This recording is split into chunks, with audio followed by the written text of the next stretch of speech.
So my next presenter up is Bryan Currie from Melbourne. Are you ready, my friend? Yes, thanks, Miles. I'll just try and get a screen share. Can I screen share here? Yeah, you should just be able to use the button down the bottom. That should be able to share your screen, mate. Okay. How's that? Perfect. Good. Lovely. So I'm just going to sort of use that as a bit of a guide, but I've got a few little notes that I'll sort of run through as I go along. Thanks for letting me have the involvement and have your time. So yes, I've been involved with the officiating for a fair while, and I'd have to suggest that if we're talking about game preparation, as far as I'm concerned, your preparation starts from your very first game. One of the things a bit of advice I got very early in the piece was you can spend many years in this sport, but really only be a one-year official if you refuse to learn. So we should always have it in our heads that we're learning every game. So you're actually preparing for your next game when you're doing all those previous games. So just a bit of a philosophical thing to think about. That you become a one-year official many times over. So there's some things you can obviously do before each game.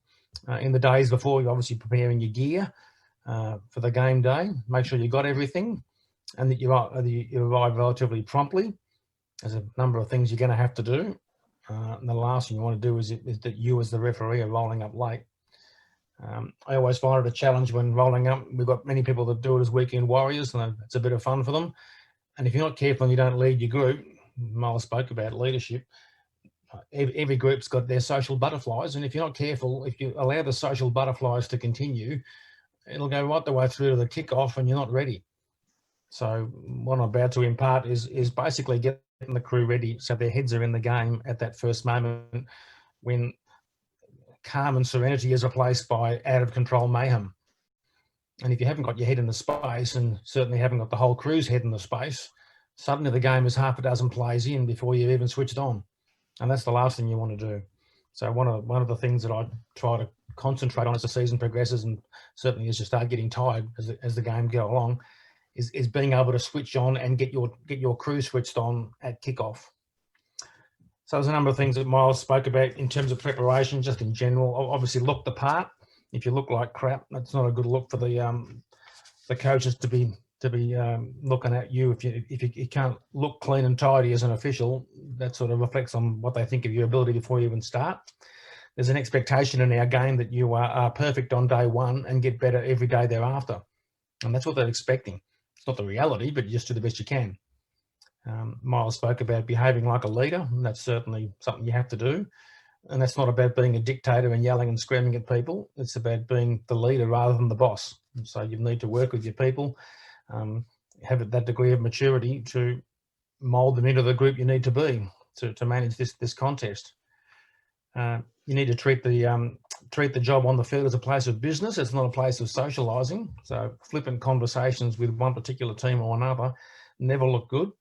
If you're involving yourself with one team, you better share yourself and your crew with the other team. Otherwise, that creates an image of unfairness.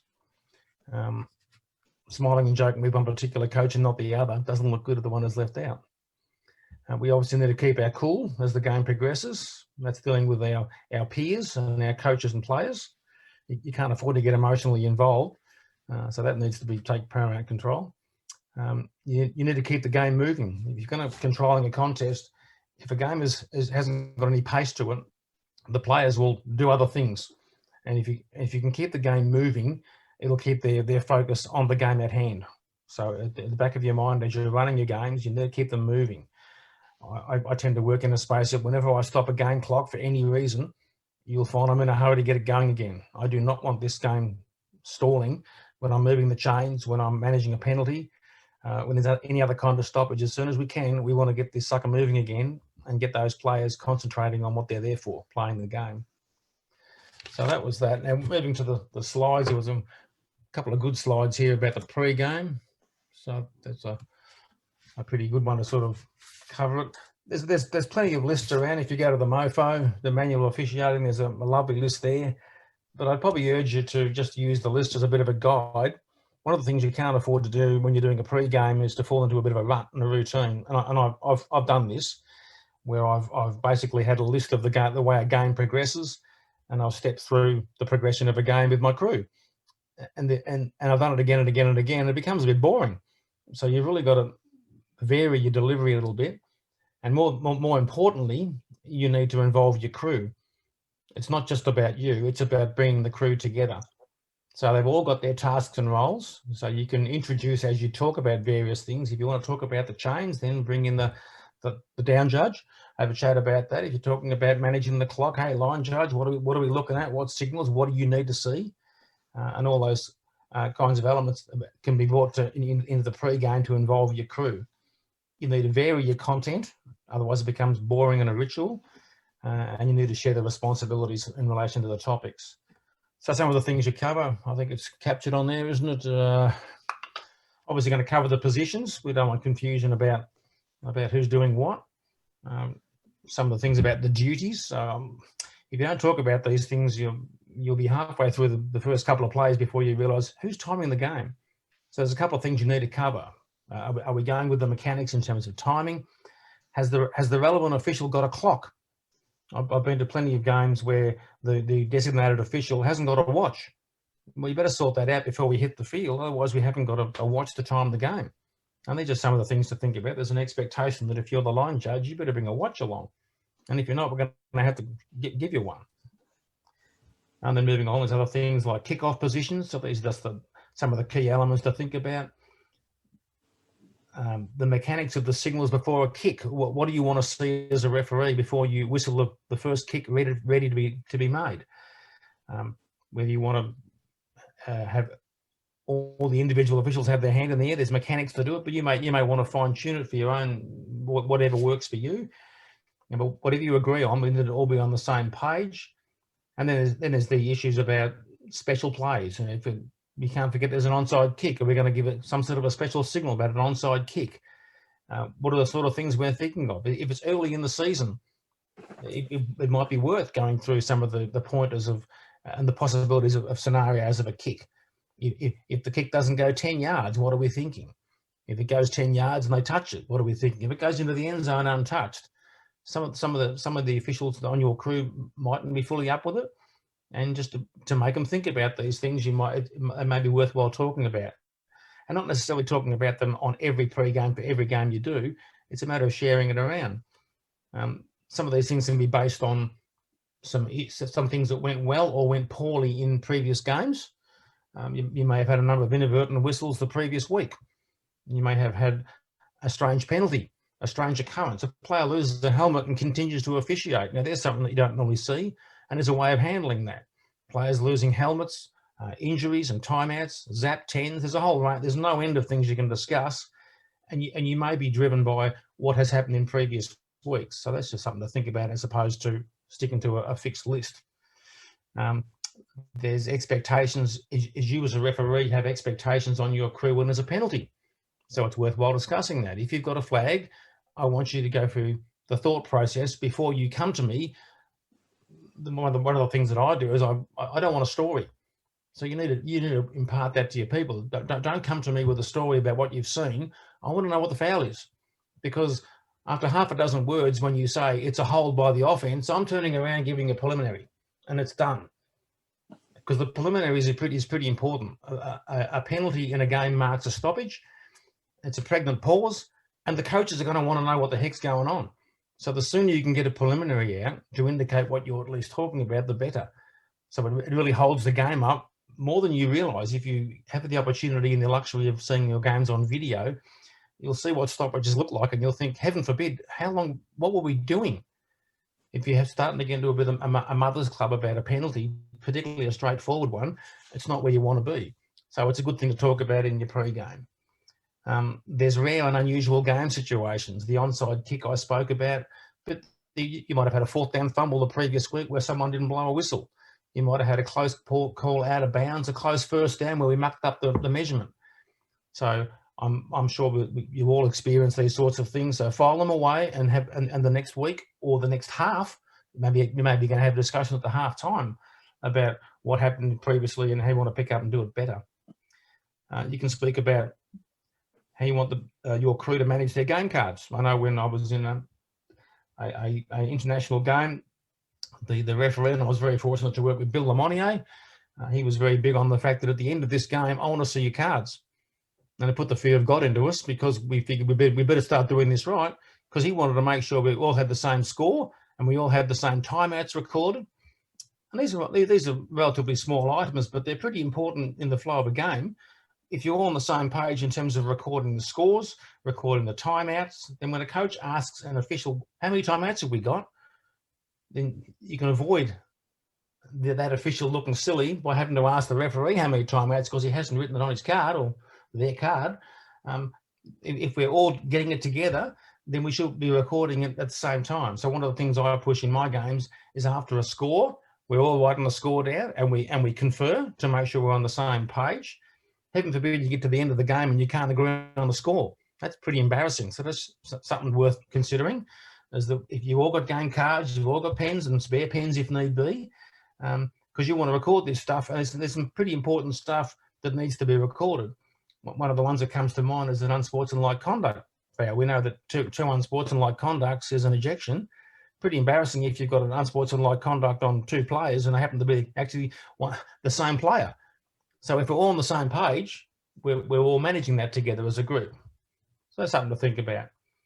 I mentioned some good and bad occurrences from previous games. If something was done well, it's good to highlight, as Miles said, sandwich a good with a bad. So if their crew has done something really well, I've always found it pleasant. We have a thing called the Lock in Victoria where we celebrate the person that's saved the crew.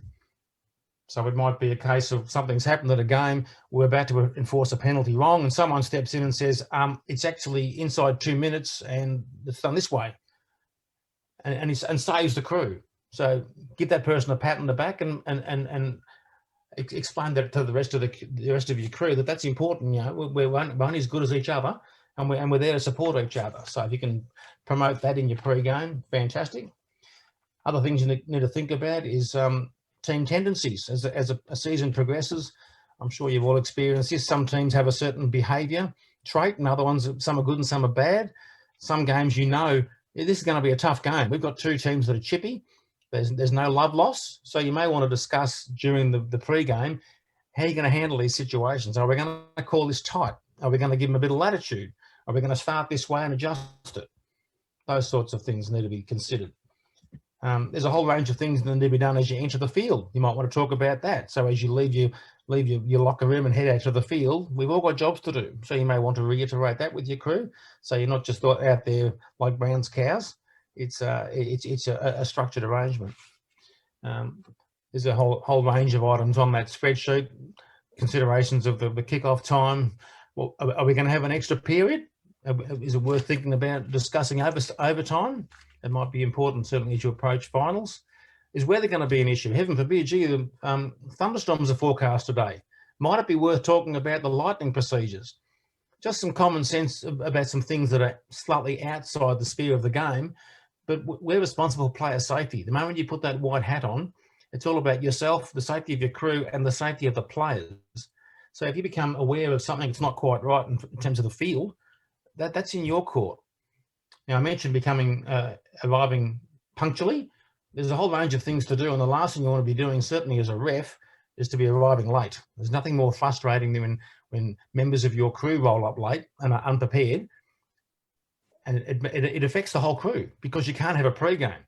We've had occasions where we've had a crew of 7 rostered for a game, and 4 people roll up, and at some point you have to make a decision: when are we going to start switching our thinking to a smaller crew size and consider our movement of people? And then at the last minute somebody rolls up. That's really tough, and it's even doubly tougher if you're the ref and you roll up late. So as a ref, if you stop and think about it, there's a whole lot of things that need to be done and considered, and you should be rolling up early. I always make sure I roll up at the very least an hour before game time. Typically it's an hour and a half because in our games we have a range of ancillary equipment, clocks being the main thing, and we set the clocks up before the game. But one of the first things you have to do as a referee, I spoke about safety, is inspect the ground. So a simple walk of the ground starts to get your head in the game. And if you haven't got the time to do it because you've rolled up late, that can bode poorly on you if you end up finding a problem with the field during the game. And sometimes you need to have some discussions with the match staff to sort things out. We've discovered a hole in the pitch. There's a huge pile of dog poo there. You know, we want to get rid of that. There's glass on the field. Heaven forbid we come across a syringe. You don't want to be picking up these things during a game. So that's why we get there early and we walk the field. I'm not talking about an in-depth inspection, but just a general browse, and it gets you your head in the game. And from that point, you're starting to deliver some control of the contest. You're inspecting the field for the players' safety, and you're managing these things. You are being a manager, so you're making decisions about the field. Am I going to be okay with this? What would a reasonable person do? Heaven forbid if a fence is relatively close to the field. How am I going to manage this? If someone breaks their neck on the fence, is it going to bode well on me or not? Would a reasonable person pick that up and adjust the procedures accordingly? So these are some of the things you need to think about when you're putting the white hat on. So that pretty much covered what I had to think about in the pre-game. I don't like to fix it down to specific stuff. It's just general common sense stuff, whatever it takes to get the crew on the one page. And there was actually quite a good picture, which I thought was quite good. Miles, that one there, which shows all the crew on the bus together. And this is endemic about what you're trying to do, is somehow get this group of people with a passion for a game all on the same page, working together. If we work as a crew, we perform much better. And in many cases, the way a crew works, we work in partnership. So if you happen to be fortunate to have wings and deep wings, it's worth having some conversations about how they work together. If you've got timing issues, it's good to, and somebody who's not quite good with the clock, certainly if you're a referee and you're a little bit rusty on the clock mechanics, it is really good to have a strong person running your game clock, and they can keep you honest. If you're a referee, I'm sure you've had the experience where you've managed a penalty, you've managed the end of the play, and you go through all those procedures of enforcement, and then you're ready to chop the play in for the next down, and now you're thinking to yourself, what status is the clock? And I've got to tell you, it is really nice to look at your line judge and see your line judge doing this. Thank you. And now you can wind the clock in. If you look at your line judge and he's jawing away with the coach behind him, he's half asleep. And you might and you'll kick yourself not having that conversation with your line judge about helping me with the clock. So just a couple of things to think about. So we've had the first half. Don't forget there's a get-together of officials half-time. So now there's an opportunity to assess how you're travelling. And sometimes you may have to rearrange the way you're doing things. We've had people pull out halfway through a game for whatever reason, and you might need to rearrange your crew. But generally, if nothing else, there's been some goods and bads during your first half, and that might be worth talking about as an opportunity to pick up your crew and help them move on. I've got to highlight the point that if you've had some major stuff-ups in the first half of the game, you've got to keep looking forward. You can't look back at them. You can't change them. By all means, if you've made a mistake and you end up discussing it at the half-time and you realise you've made a mistake, don't hide from the fact from the coaches that you've made a mistake. If you've blown an enforcement, be mature enough to be able to approach the coach and say, I blew that, but I've learned something. Unfortunately, you are human, and you've got to admit your mistakes sometimes, particularly if they're really drawing at you. And sometimes that process allows it to bring it to an end. It closes that item, and you can all move forward. But if you don't, they can be at you forevermore. Halftime is an opportunity to celebrate those rocks. So something's happened and you've had a rock in your crew to get a chance to give them a pat on the back and bring your crew up. An opportunity to check some rule enforcements, and like I say, feedback to the coaches as necessary. If you need to adjust the way you're managing the contest in the second half, if the two teams are really getting at it and you're starting to lose control of the game, it might be opportune to have a discussion with your crew and say, well, what can we do better? We're not tight enough. Gee, we had this occurrence and we were thinking about throwing a flag, but you didn't. Well, I'm telling you, in the second half, we're going to be throwing flags on that. We can't be having the game. We can't lose control of the game. And the halftime break is an opportunity to make that adjustment. And basically, it's an opportunity to basically regroup, look forward, and finish off the game. And then following it around it off, we have the end of the game. So as above, as you walk off the field, a bit of an opportunity to have a debrief. Otherwise, as Miles said, everyone's going to jump in their cars and drive away. There's things you can do to start thinking about preparing for the next game. So every game is a learning experience, and you should be trying to learn something from each one, and never think that you know it all. I've been doing this game for, gosh, Paul, how many years? 30 plus years, which just makes me an old bloke. But I would never, ever attest that I was perfect. I forget rules. Gee, we've had a long off season in Victoria. You just need to have a bit of humility and just keep on learning as best you can. And finally, at the end of the game, don't forget to thank your crew, encourage them where possible, and particularly the newer officials. I think Miles mentioned the issue of mentoring. You as a senior official, and certainly the referee, are in charge of geeing up and looking after your more junior officials. So if they've had some troubles, it's worth talking those things through if you can, and offering to, if they've had any thoughts during the week, give me a call. Let me know what's up to, what you're thinking about, and we can help you out. And there's obviously some paperwork and some admin to do, and then the dealing with the players and the coaches after the game. So sometimes you have hot-headed games, and the players and the coaches want to get at you as you walk off the field.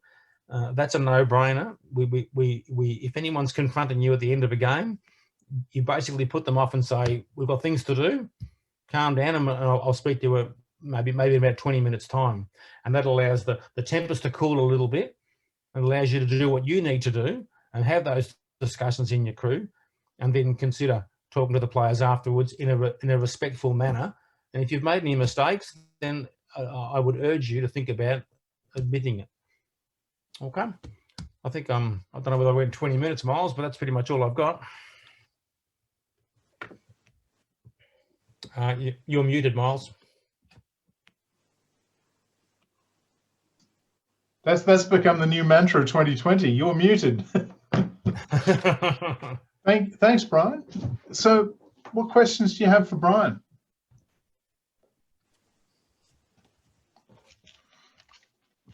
I'll jump in, Miles. So just quickly. Thank you. Something you said, Bryan, sort of triggered with me, that when you were saying as a referee, I don't want a story, just tell me what you've got. And I really agree that preliminary signals make things move along really quickly. So when you have an experienced crew, that's quite easy to sort of have happen on the field. But if you are dealing with the newer officials, I sort of was like, well, that can actually be a little polarizing. So would you not suggest that in terms of managing that game, that you would give a newer official a way in which to approach you when they didn't necessarily have those simple answers? Sometimes their story gives you the answers you need, so it might not be ideal. But I'm just sort of suggesting, like in a pre-game, that you might deal with experienced officials a little differently than you do with newer officials. Yeah, absolutely. Look, it's horses for courses. One of the things you can't afford to do as a referee, and any team situation, is to put people down in front of their peers. And I must confess, as you're not now mentioning that was probably my take on things when I'm dealing with senior people who work plenty of games, and you do tend to get storytellers, and I'm always impressing the point about we don't want a story. But you're totally correct. If you've got new people, I'm happy to take a story from a new person, no problem at all. And I'd probably lean off a little bit on that individual person. I have a quiet word as we're heading out to the field. I wasn't talking about you specifically. You're new, and I'd ease back a little bit. And I would never put pressure on a person if they're coming out and they don't understand the full rules and they're only new. That's okay. No problems at all. There's no expectation to get. I guess if nothing else, you'd bend the conversation and say that's where we're heading. But I don't expect you to be there yet. But that's what you want to try and aim to do. See something, rule on it as you're putting your flag in the right position and making your move after the play's over towards the referee. Have a think about what you've seen. And try to get to a place, you mightn't be there yet, but to get to a place where you can walk up and simply say, holding them, 42, red. And that's where you're aiming to get to. But yeah, I do understand that everyone's a little bit different, and some people are a little less forceful, and they're still learning, and that's fine. Horses for courses. Yep. Thanks, Bryan. Well, I mean, the other one I want to bring up, Bryan, is making mistakes. Do you just want to walk over that one a bit? I know you kept yourself fairly short there, but yeah. What's your general approach with them? Look, a lot of it's born from experience. I've made mistakes and tried the bluff and bluster approach and just bombarded through and said, no, I'm correct. I'm all right. I've checked the law book and it's correct. But I'm probably now mature enough to understand that it is complex, and the coaches understand it's complex. And I find if you want to get respect from people, be honest. And if you've made a blue, tell them you've made a blue. And I generally find that works better, particularly if you have things like inadvertent whistles. Never try and hide an inadvertent whistle if it's so close to being an inadvertent whistle or not. Sometimes you can bluster over those ones and get through with the what whistle. But if it's clear and away an inadvertent whistle, then you've really got to fess up and just manage it according to rule. So that's a good rule to have in your head. But I would encourage you that if you have made a mistake and you're being confronted by be it a player or an official or the coach, that maybe not necessarily in a group situation, but certainly one-on-one, be honest. And you'll get a better respect from that. Certainly if you're learning, you don't want to be making that same mistake game in, game out, but it's a learning thing. If you've learned something and you'll say to yourself, well, I won't do that again, and you'll move on. But you'll get better respect out of your peers by being honest, is what I've discovered. Right. I think I've lost somebody. I've lost my next instructor. He's back. You're muted, Paul. First of all, I'd like to thank Bryan. I'm not going to suggest we all clap. It gets a bit difficult when we're all move on. Thank you, Bryan. Thank you for doing that.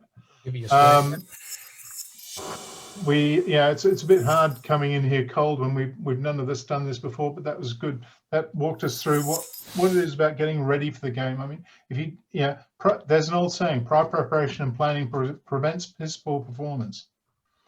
And in officiating, that's more than anything else. You've got to prevent that poor performance, and the best way to do it is to do the prior preparation and planning. That's precisely what Bryan was getting at. So thanks, Bryan. A good lead in for us tonight.